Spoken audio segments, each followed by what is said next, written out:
Welcome to SportsBeat KC, the Kansas City Star's daily sports podcast. It is Thursday, April 8th, and I'm Blair Kirchhoff. On today's show, we're going to hear from a couple of college athletic department bosses. Dr. Brandon Martin, who holds the title of Vice Chancellor and Director of Athletics at UMKC, has a new book. It's called Leading in the Unknown, a New Paradigm for Leaders in Intercollegiate Athletics. The book details the issues of navigating an athletic department through the pandemic and explores how college sports may change in the post-pandemic world. We also catch up on issues in college sports on the national and local landscapes. After a break, we'll hear a portion of the Travis Goff introductory press conference on Wednesday. Goff was named the new athletic director at Kansas, and he certainly faces some huge challenges like a downtrodden football program and a basketball program facing NCAA punishment for alleged rules violations. Let's get started with UMKC Vice Chancellor and AD, Dr. Brandon Martin. Dr. Brandon Martin is here, the athletic director for the KC Roos at UMKC. And Dr. Martin, you have written a book, Leading in the Unknown, a New Paradigm for Leaders in Intercollegiate Athletics. And I can't remember a time in all my years covering college sports when there's been so much unknown coming out of the pandemic and how that's changed so many things about college sports. Let's give us a quick overview of what the book is about, and then let's get into what your inspiration was for writing it. Yeah, I'll start with the latter, Blair. Thanks so much for having me today, and I'll talk about the inspiration. I'll get into some of the other dimensions of the book. The inspiration was it was a timely book, in my opinion. It was a book of reflection, a book of challenge, perspective, opportunity, and evolution. And evolution meaning my evolution over 21 years of being in this industry. And at the onset of the global pandemic, what I realized was that there was no precedent for leading in the unknown. There was no precedent for making decisions. There was no precedent for trying to interpret the legislation, interpret the rules, and most importantly, how to execute student athlete welfare and development. So I started to journal, and after about a month, I had about 78 pages of scraps of just lined notebook paper. And I said, I need to put this into a book form. Not only that, I needed to find out from some of my peers and colleagues nationally how they were making decisions in this period of the unknown. And so I did 23 interviews with athletic directors and also conference commissioners, all the way down from Derek Bragg, one of the senior VPs with NC2A, Bob Bowlesby, the commissioner of the Big 12, of course, Tom Duple, our commissioner in the Summit League, among others, and try to really investigate how they were dealing with this period. So the book is 7 chapters and is situated on 6 major themes. One is multidimensional context, cultural agility, catalytic leadership, dynamic flexibility, mindful leadership, and cultural safety. And so within that, I profile 6 leaders within the beginning 6 chapters and talk about 3 themes within those 6 concepts. One is the COVID-19 pandemic. The other one was societal injustice. And then lastly, the economic depression that intercollegiate athletics, regardless if you were a Power 5 or a mid-major, you had some decisions you had to make with the economic downturn. And so that was sort of the genesis of the book. That's the framework, and that was the motivation. Hey, before we go on, let's mention that you can get this book on Amazon.com and also a website, docbrandonmartin.com, DOC, brandonmartin.com. It's available there as well. So the name of the book is Leading in the Unknown, the New Paradigm for Leaders in Intercollegiate Athletics by UMKC athletic director, Dr. Brandon Martin. Now, with your background, you've been at both the high major and the mid major level. You've been the athletic director at UMKC since December of 2018. Before that, for 5 years, you were the athletic director at Cal State Northridge. Before that, senior associate athletic director at Oklahoma and Southern California. So you've seen how everyone lives in college sports, really, and which gives you a really good perspective, I think, on the college sports landscape.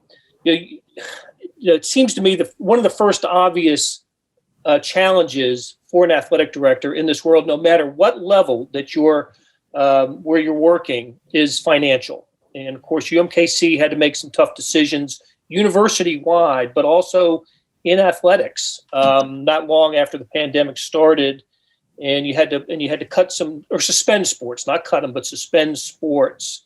And that was just one of the actions that was needed to be taken to basically to make budget. Where do things stand now athletically when it comes to revenue and those sports?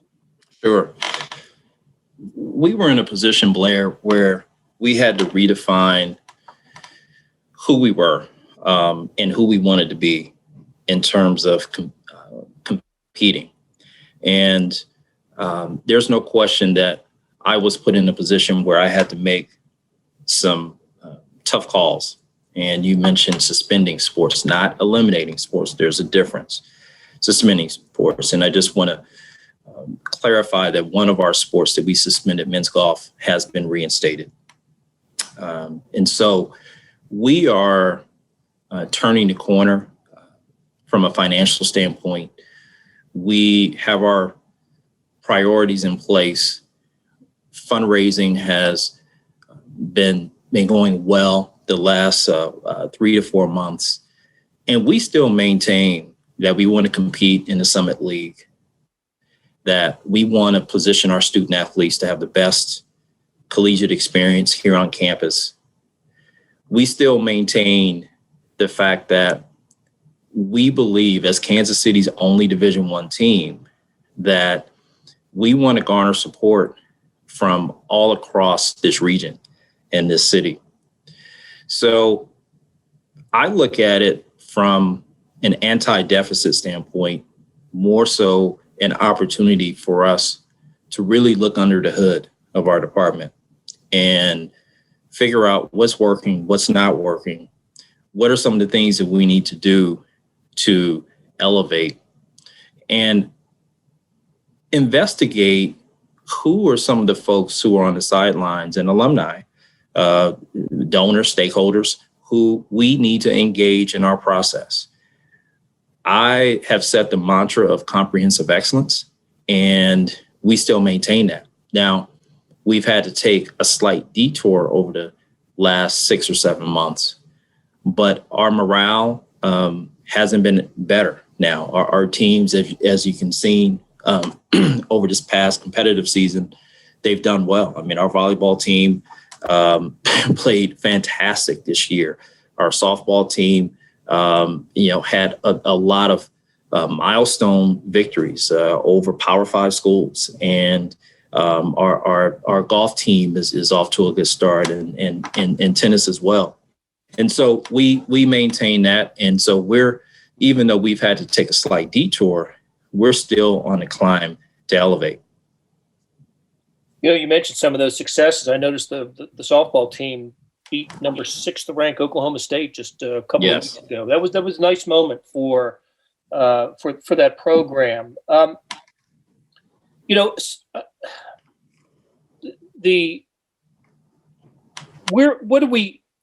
are we expecting in college sports for?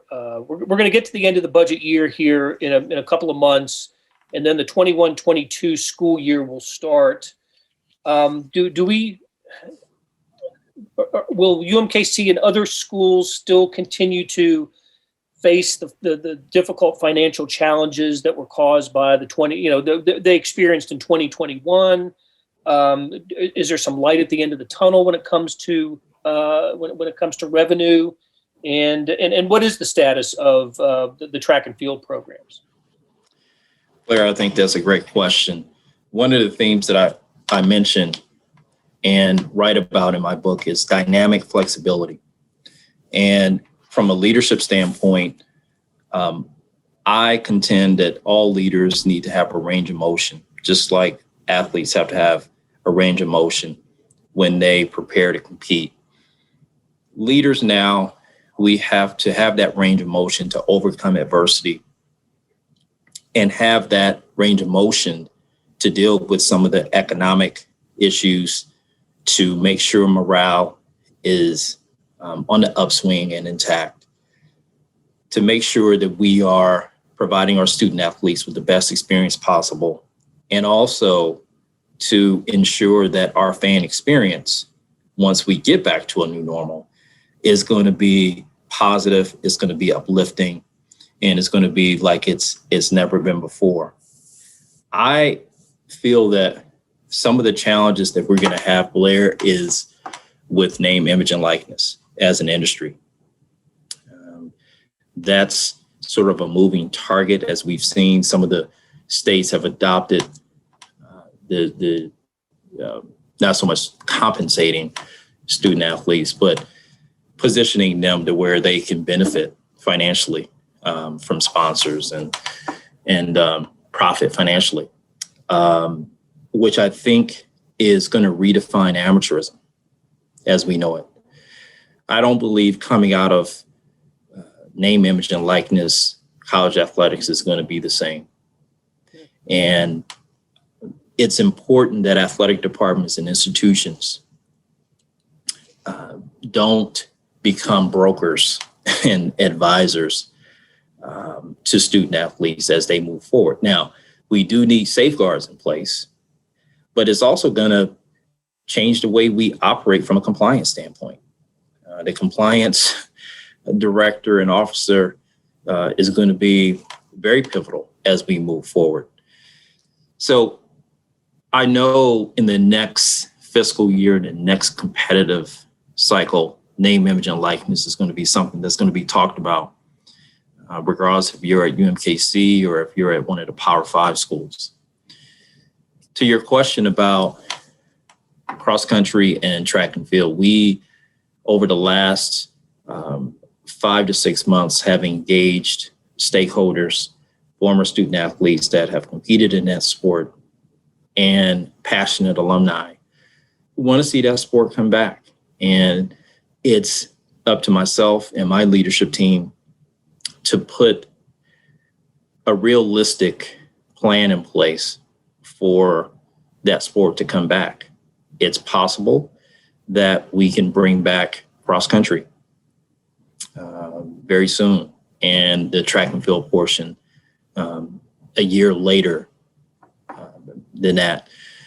But right now, it's important that that we, from an economic standpoint, that we not only focus on track and field, but we focus on all of the student athletes that are within our department, and all of our staff and all of our administrators here that have worked tirelessly over this past year to make sure that we achieve comprehensive excellence. You know, another big challenge that it occurs to me is the additional eligibility. If you're a senior this year, you have an option to become a super senior next year and have a 5th year of eligibility, or basically the 2021 school year didn't count towards anyone's eligibility. Now there are some other rules that are going to be in place to, that'll scholarship wise, but at least for next year, there's the possibility of having more athletes on campus and campuses that we've never seen before. What kind of conversations are your coaches having with those athletes, and do you anticipate having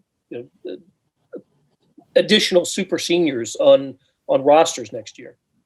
The answer is yes, Blair. And this is something that I've talked to several of my coaches about. And as I mentioned before, how this period has redefined what the athletic director role is also redefined what the coach's responsibility is, as they have to make prudent and strategic decisions on their rosters. And, equity and Title IX is here to stay. Student athlete welfare and our charge for them to develop is here to stay. And so it's going to take several conversations for myself, my leadership team, and the coaches to come up with a plan, on how to move forward. And it's challenging, Blair. It's challenging because we want to be all things, all people. But in this economic climate, it's going to be challenging to do. Keeping in mind our goal as Kansas City's only Division I team, and our goal for Kansas City to really claim us as that, we have to make some quality choices, and we have to prioritize our student athletes and really make sure that our priorities are in line with not only the athletics department, but the university community. And so let's end it on this, Dr. Martin, that the school year is about to end, and UMKC is about to complete its first year back in the Summit League after a 7-year absence in which the programs competed in the Western Athletic Conference, the WAC. How's it going? How did you feel it went? First year back in the Summit League for the KC Roos and UMKC. When we made the decision to transition back to the Summit, there's no way that we could have predicted a global pandemic. That part was undoubtedly challenging for all of us. I can't say how proud I am of our student athletes in the way that they've competed, as well as our coaches. Our coaches have been challenged with testing protocols, with the rhythm and the momentum that they have with their respective teams have been impacted. And the definition of success has been challenged unlike before. That said, I maintain that the Summit League is where we should be. I'm proud of the way that we've competed, notwithstanding the challenges. And I look forward to putting together the game plan for success as we transition into year 2 in the Summit. Year 1 was unlike any year that we thought would happen. But I feel that our student athletes and our coaches represented Kansas City well and represented this university to the highest degree. So I can't be more proud of the way that we've responded. Okay, the book is called Leading in the Unknown, a New Paradigm for Leaders in Intercollegiate Athletics by UMKC Athletic Director, Dr. Brandon Martin. Dr. Martin, thanks for joining us today. Really enjoyed the chat. Thank you so much, Blair. Hey, it's Blair. We have a special subscription offer for SportsBeat KC listeners, unlimited digital access to the Kansas City Star's award-winning sports coverage. Sign up now for 1 year of Sports Pass for access to all the sports news, features, and columns presented on the kansascity.com site, and it's only $30. That's a 40% savings off our regular rate. Your subscription will automatically renew after the initial term at $50 unless you tell us to cancel. Your subscription helps support the sports coverage of kansascity.com and the Kansas City Star, and that support has never been more important. Please visit kansascity.com/SportsBeatKC offer to get this special offer. And as always, thanks for listening. Hey, Travis. Vahe Gregorian from the Kansas City Star. Congratulations and welcome home. Thank you. Just a little bit to pick up on the journalism track. I'm curious, when you came here from Dodge City, did you have a career path in mind, and did it change with some experiences here, or how did this come about? It absolutely did. I came here, like many, not knowing what that path might look like. Was raised in a family of teachers, coaches, entrepreneurs, small business owners, and that was a really neat perspective to bring, but I didn't know what I wanted to do, and certainly in terms of my career.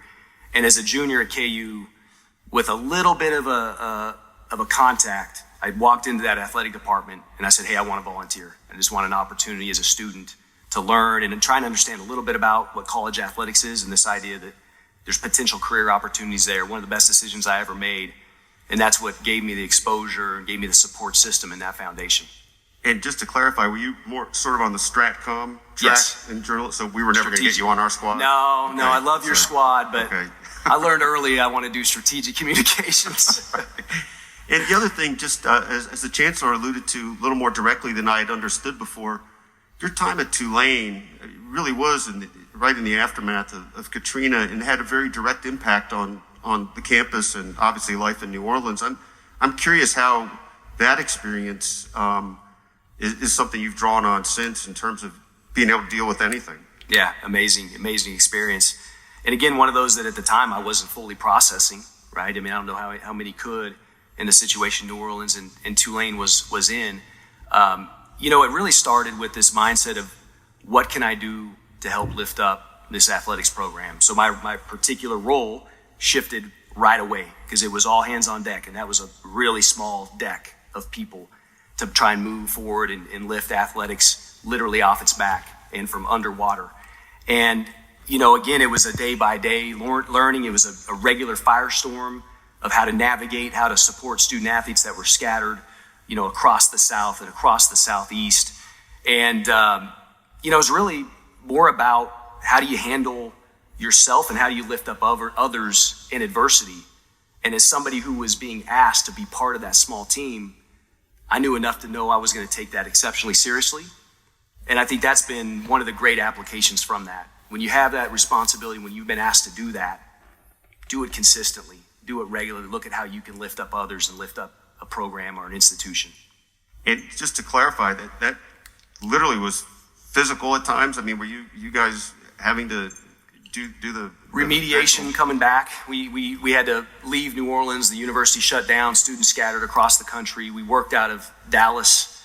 6 of us worked out of Dallas. We had teams in, I think, 6 different locations. One of the best decisions that was ever made by that athletic director, Rick Dixon, was for the teams to compete that fall. If they hadn't, I don't think Tulane athletics would exist to the extent they do today. And then coming back after Thanksgiving, the athletics portion of campus had somewhere between 6 and 10 feet of water on it. And so just remediation, trying to get literally the lights on, so to speak. And athletics rightfully couldn't be the top priority for an institution that just was trying to get housing and residence halls and classrooms back up in order to bring students back in that next January. So is it fair to say you feel that might have prepared you for about anything? I really think it was a huge part of that. Thanks so much and welcome again. Thank you. Hey, Travis, Dennis Dodd, CBS Sports. And Dennis. You don't want to know what journalism school I attended. I may know that coming in. Yeah, Dennis. I think so. Yeah. Could you articulate what the football options are? You said it's still in development, but obviously you could hire a coach in 2 weeks. Sure. It could be a year. Could you articulate that? Yeah, for sure. Thanks, Dennis, for asking that question. Again, coming in, the most important thing to me was do as much work as I could on the front end. Get organized, right? Have a plan. Have a few different plans. Understand the options.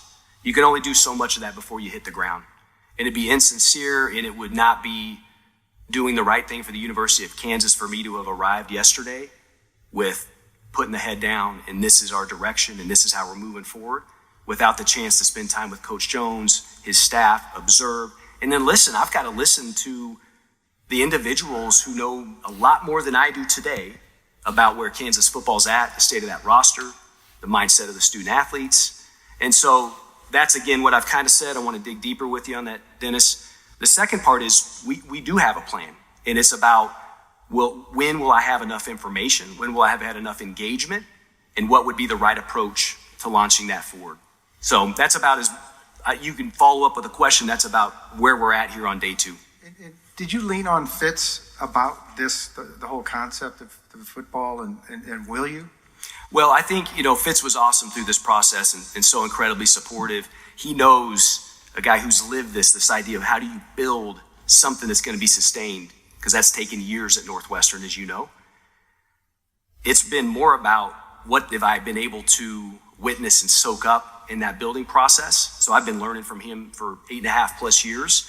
And so I'll take some of that, and he'll be a great sounding board through the process, for sure. Thanks, Dennis. Hey, Travis, Nick Schwartz with KLWN Radio. You kind of just spoke to this a little bit, but you're inheriting an athletic department that's seen 4 full-time football coaches come and go over the last 11 years. I'm just curious, as you sort of begin to assess the direction you'd like to see the program go, what gives you confidence that whoever is the next person to lead the program can have more success than his predecessors? Thanks, Nick. I think we've, at the University of Kansas, learned a lot over the years. And building football programs is incredibly difficult. It's certainly difficult in the Big 12 Conference, one of the best in the country. And it's certainly difficult, even more so, without any kind of continuity. So I think those learnings that I have kind of witnessed from afar, the things that I've been able to see at the places I've been, and then what I know to be incredibly clearly the commitment from Chancellor Girard, from the leadership, from the staff and the group that's here to build this thing in the right way. That's all the confidence I need coming in, and that confidence is incredibly high. And regardless of which direction you do decide to go, are there any unique characteristics or qualifications that stand out to you in terms of something that you feel like would make a successful head coach at Kansas? There certainly are assumptions around that, what things I've observed and I think are applicable anywhere, right? So there's what's applicable anywhere in terms of building a program, and then what's important and what I'm trying to really be focused on in these days ahead is what's going to be applicable here at the University of Kansas, and that's where we need to listen, absorb before charting that path forward. Thanks, Travis. Hey, Travis, Jesse Newell, Kansas City Star. Jesse. You talked about your relationship with Bill Self earlier. I just wondered your thoughts on his new contract extension. I think it's awesome. I'm glad it was done on Friday, and I didn't need to be the guy doing that, not because I wouldn't have wanted to, but because it was such a clear demonstration from Chancellor Girard and the entire Kansas community that Bill's our head basketball coach and exactly who we need at the helm there. That'll do it for today. Thanks to our SportsBeat KC production staff of Derek Donovan, Beth Welsh, Monty Davis, Jeff Rosen, Chris Pickett, and Savannah Smith. Hey, we got another deal for you. You can subscribe to Sports Pass for 99 cents a month. That's right, 99 pennies a month. What is Sports Pass? It's the Kansas City Star sports section online. All the stories that are in the print edition of the Kansas City Star, plus much, much more. Stuff that appears only on kansascity.com. After 3 months, it auto-renews at $5.99 a month unless you cancel. And what a great time to subscribe. The Royals are off to a hot start. Colleges are always making news, and of course, it is never not Chiefs season, especially with the draft coming up later this month. How do you get it? You go to kansascity.com/sportspass2020. That's kansascity.com/sportspass2020. You want more than just sports coverage? Check out the entire Kansas City Star product. Sports news, features, commentary, and analysis, the whole thing. You get all the stories written by my talented colleagues, plus additional national news, sports, and business coverage with the e-edition. The details for all of these deals can be found at account.kansascity.com/subscribe. And if you're having trouble hunting down any of these offers, you send me an email, bkirkhoff@kcstar.com, and we will get you to the right place. So whether it's the Sports Pass or the full subscription, you're getting and supporting the best sports and news coverage in Kansas City and helping us produce programs like SportsBeat KC. Thanks for listening, and we will be back on Friday with another episode.